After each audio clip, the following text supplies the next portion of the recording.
Welcome to Yarok the Desecrated. As far as our opening hand goes, yes, we're going to keep on this one. We've got two lands.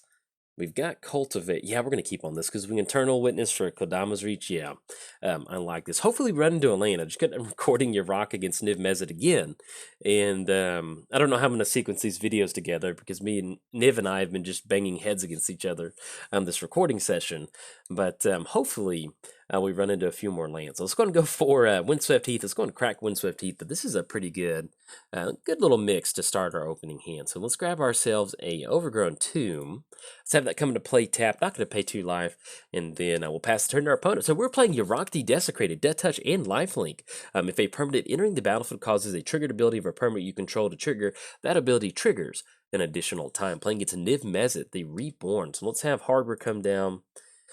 And yeah, I think I kind of like Arcane Denial on this one, because if we can stop something pretty quick, that'll be card draw for them, but it'll also be card draw for us, which will be pretty nice. So playing against Niv-Mizzet, flying whenever Niv enters the battlefield, reveal the top 10 cards of your library. For each color pair, choose a card. Yeah, I think we just go Arcane on that, because if we can, helps if we tap down for blue. There we go. Arcane Denial on Nature's Lore. We'll be able to cash in a card draw next turn. They do get 2 card draw, but at least we stop that ramp from happening, which is going to be pretty important for us. So they're going to be able to cash in 2 card draw. Let's see what we hit off of Arcane Denial. Come on, land. Oh, that is beautiful. Exactly what we wanted to see. Let's have Swamp come down. Let's go Kodama's Reach. And that was very nice to see. So that's going to be... Split this one down the middle because we've already got 2 black sources out there. We have a lot of green. So let's go Forest and let's go Island. Let's have Forest enter the battlefield. Island goes into our hand. And then I pass it over our opponent. So, but yeah, with Niv-Mizzet, enters the battlefield, reveal the top 10, and then you get to grab a color pair out of that top 10, put it into your hand. There we go. So, we did cover both commanders. It is officially free time. Let's have some fun. And so, but yeah, so with Niv-Mizzet, yeah, I'm recording in the morning. So sometimes when you record in the morning, you don't really have. There's not a lot of opponents out there.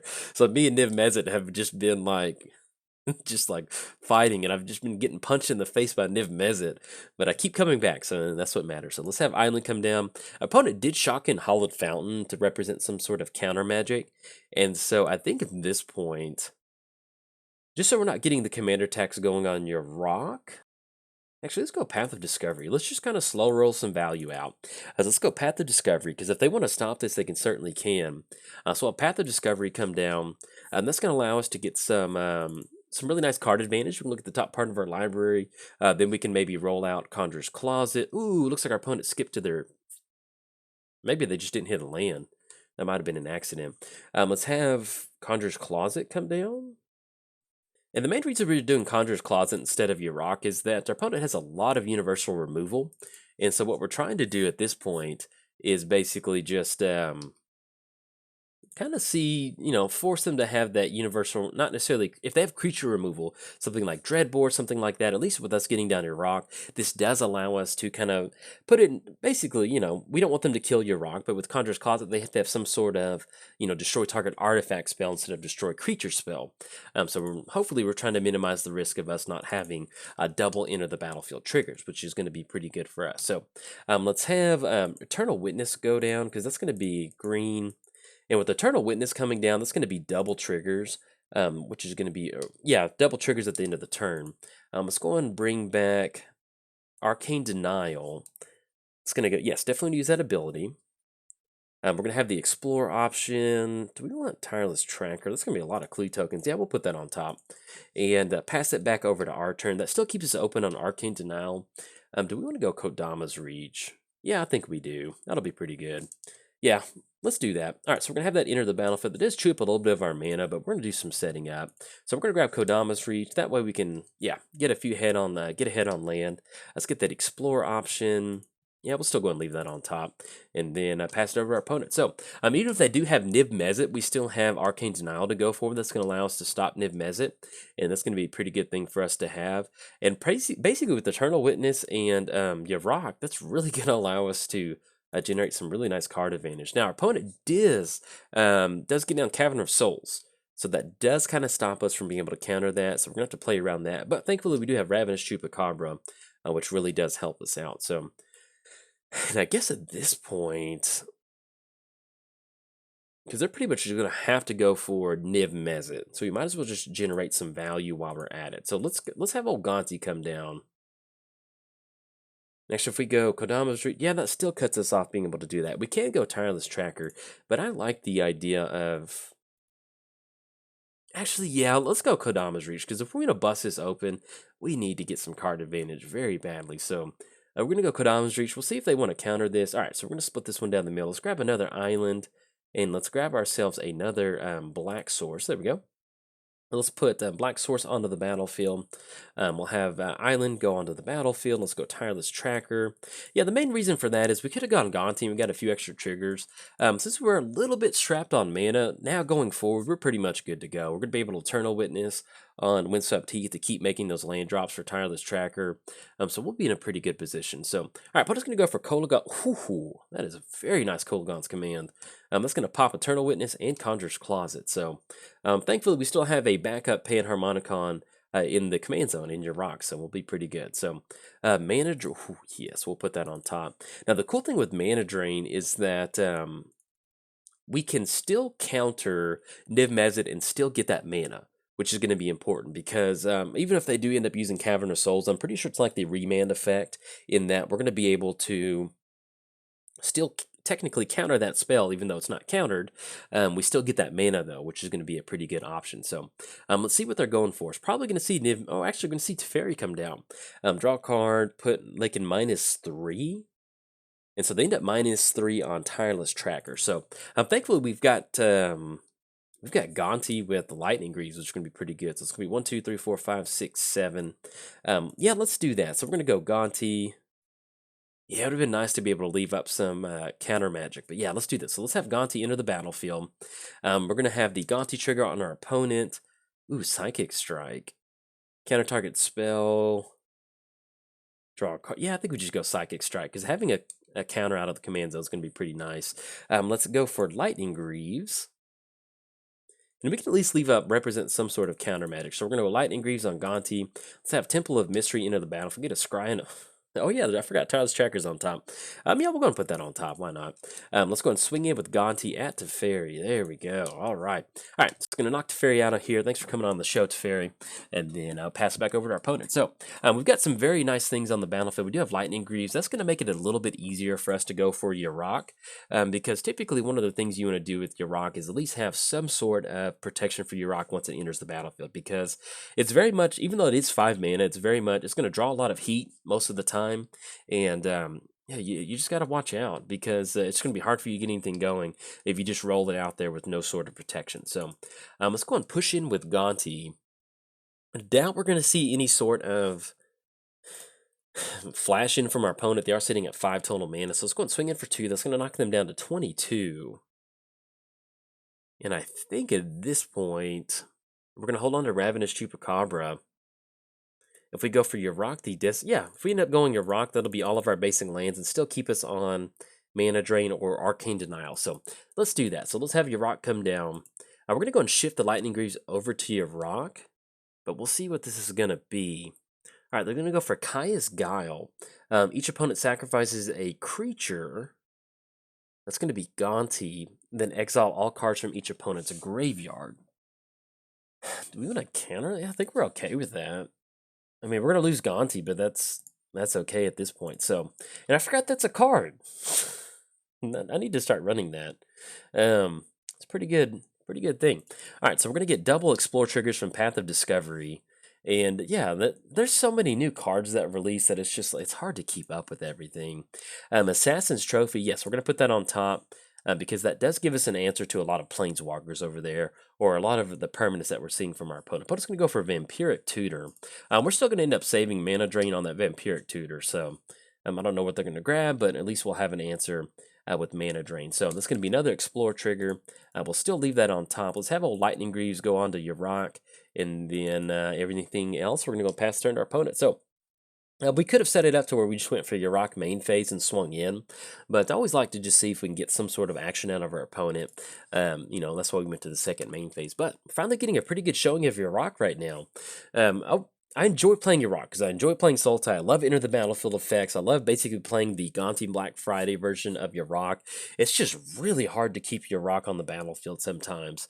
I mean, rightfully so. You know, it's almost like playing Narset. You know, it's almost a good game if you allow Yarok to stick around the battlefield as an opponent. And so if you're building, and they did end up going Dragon off of Niv-Mizzet, which does give us access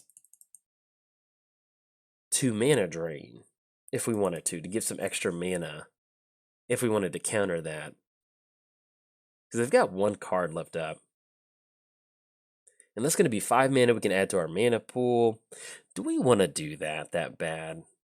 I don't think so. Yeah, we'll go and let Niv go on through. Because we got Ravenous Chupacabra next turn. And if we had Disallowed, we could stop this trigger. That would be pretty nice. But let's see what they hit off of this Niv-Mizzet trigger. Angrass Rampage, so we do need to at least get a creature down.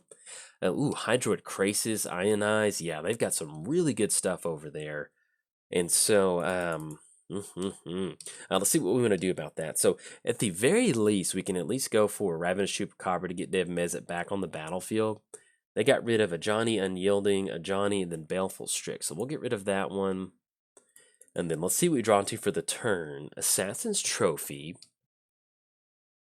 Okay, so if we want to still leave up Ravenous Chupacabra and our counter magic, let's do this. Let's just kind of slowly start swinging in our opponent. So let's go Assassin's Trophy on Niv-Mizzet. I know this gives them a land, but I kind of want them to go for Hydroid Krasis, because we can at least counter that spell, and if they tap out for a really big Hydroid Krasis, that's going to allow us to catch in some good card draw. So let's go and swing in with Yarok the Desecrated. Yeah, and even though we can go for more of an explosive start, getting more creatures down, I just really want to kind of shift this more into the control route to stop our opponent, because they're all the way down to 13. We end up going for Swiftfoot Boots. Yeah, we could try to go for double protection, but I kind of like having up 2 counter magic spells. 1, 2, 3, 4, 5, 6. Yeah, I'd much rather go for that. So let's just go and pass the turn. We've got Psychic Strike out of the command zone, or out of the exile zone. Thank you from Gonti, so we can at least counter that spell. And then that'll be 1, 2, 3. Then we still have access to Mana Drain and Arcane Denial. So we'll see if this is what they're going to end up going for. There's probably going to be Angrass Rampage. Target player sacrifices a artifact. Okay. So if they're banking on that, I think we can out-counter this one. All right, so we're going to go and sacrifice Lightning Greaves, because we've got at least 2 counter magic, and looking at their mana, we should be able to do that. All right, so Birds of Paradise. And they still have access to Dovin's Veto, counter-target non-creature spell, and they also have Ionize. So I think we're okay with this. So let's see. Yeah, let's do that. So let's just go and pass the turn. Once again, we're still going to kind of keep on this game plan of just, not rolling a ton of stuff. Ooh, and then Cyclonic Rift. Okay, so we go Swiftfoot Boots. And we'll see if this will kind of get that action out of their hand, whatever sort of removal. All right, so I'm going to go for Dovin's Veto. Can't be countered, that's fine. So we're just going to get rid of that. Let's go and swing in with the Yarok. That's going to be a 5/7. And then look at Yarok just putting in some work with that Path of Discovery over there. So we're going to knock them down to 7. That's going to be 10 total commander damage. And then anything else. So Niv-Mizzet back to the command zone. 1, 2, 3, 4, 5, 6, 7, 8. Either way, they're going to have the mana, even if we do something with Birds of Paradise. So we're going to be okay with this. So if they end up tapping out completely for Niv-Mizzet, so be it. That'll be a lot of basically their entire turn, and we can still kind of push past it. We got Ravenous Chupacabra that we can go for. We do have Yarok sitting out there with no protection, but we've got some good counter magic to stop this. So let's see what they're tapping out for the turn. Probably going to see a Niv-Mizzet, and then them leave up Mana Confluence just in case they run into some. All right, we're going to see Hydro Krasis for 4. Okay, so let's do this. So let's go Mana Drain on Hydroid Krasis. Let's go ahead and crack the counterspell test. All right, so we're going to be able to stop that. They do cash in some card draw, but Birds of Paradise is going to be tapped down. Let's see if they shock in Overgrown Tomb. They do not, so that's going to leave them only at 2 total mana. And let's see what this last little bit is. It's going to be Explore. Let's go Arcane Denial on Explore. I'm just going to stop that. That does give them some card advantage, but at least we can still swing in with the Yarok. Is this going to allow that? We're going to get that extra mana drain mana. Vincer. Okay, the Vincer's really going to set this up very nicely. They're going to cash in an extra card draw. And then let's see what we draw into for the actual turn. That's going to be Underground Sea. Okay, which is going to be good. All right, so we're going to be able to add that mana to our mana pool. Let's go Underground Sea. Now, unfortunately, yeah, we'll just end up going Tireless Tracker. 1/2, tap down for 1 green. And I guess if we wanted to, we're going to get double Explorer off Tireless Tracker. Flashbag Marauder, I kind of do like that. So we'll go and leave that on, actually, yeah, we'll leave that on top. And that's going to be another Explore trigger with Path. We'll leave that on top. Now with Venser, I think I kind of like doing this. So we go Venser. So we're going to have Venser enter the battlefield. And then let's get the stack set up. We're going to go Venser. Let's go on Bounce. This is going to enter the battlefield. No. So we're going to go ahead and send Hollowed Fountain. We're also going to send Blood Crypt back to their hand. And then we're going to get an extra Explore. We're going to leave that on top of their library. Yield to that trigger. Leave that on top. And then we can end up going for Illusionist. All right, opponent's going to scoop it up on this one. So, yeah, basically, we're going to have the game on that. Once we start bouncing their lanes back with Venser, that's going to allow us to close it out. Good game to our opponent. You know, we went back and forth, Niv-Mizzet versus Yarok, so it was kind of good to finally end up with some mana and get some good stuff going. But being able to, you know, the game kind of shifted away. But what we were going to end up doing to kind of finish that turn up is we're going to be able to swing in with Yarok sitting at a 5/7. We're going to have Venser come down to bounce those 2 lands back to their hand. We have Illusionist in our hand, which is going to allow us to bounce Venser again, and that's going to allow us to send 2 more lands back to the hand. And once that does end up happening, it's basically a good game to our opponent because there's just really no coming back from getting 4 lands sent back to your hand. So we could have left up Venser as a kind of counter support, but with us having that 6 mana for mana drain, hey, we wanted to take advantage of that, and sending lands back to the hand is a wonderful way to close it out. But that's going to be it for the video, and if you enjoyed it, hey, like and subscribe. Thanks. Bye.